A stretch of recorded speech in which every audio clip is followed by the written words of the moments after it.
और अभी तो पिताजी बाहर गए हैं।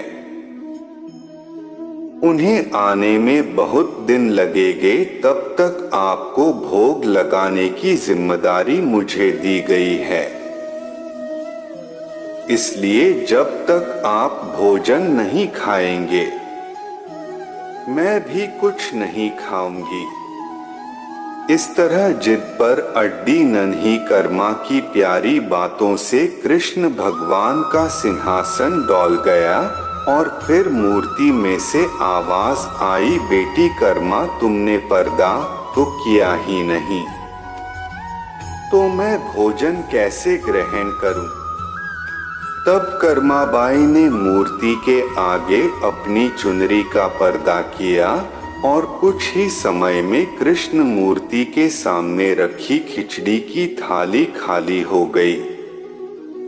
अब कर्मा रोज सुबह सबसे पहले कृष्णा को बाजरे का खिचड़ा खिलाती और बाद में खुद भोजन ग्रहण करती।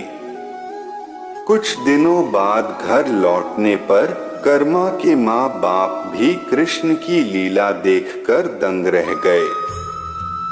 इस तरह कर्माबाई ईश्वर कृष्ण की निस्सीम भक्त बन गई।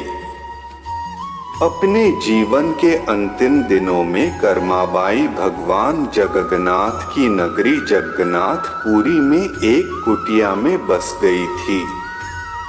वहां पर एक दिन कर्माबाई की कुटिया के सामने एक तेजस्वी कांति वाला बालक आया और उसने कर्माबाई से कहा, मुझे भूख लगी है माँ, खाना दो। उस वक्त भी कर्मा उस दिन जगन्नाथ भगवान की मूर्ति की आंखों से आंसू बह रहे थे और उसी रात मंदिर के पुजारी के स्वप्न में जगन्नाथ भगवान आए और अपने दुखी होने का करना बताया कि उनकी परम प्रिय भक्त कर्माबाई गोलोक सिधार गई है।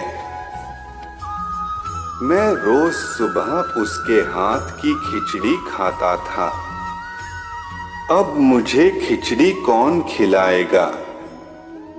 अगले दिन से मंदिर के पुजारियों ने निर्णय लिया, भगवान को रोज बाजरे के खिचड़ा को भोग लगेगा और उस भोग का नाम दिया गया कर्माबाई की खिचड़ी।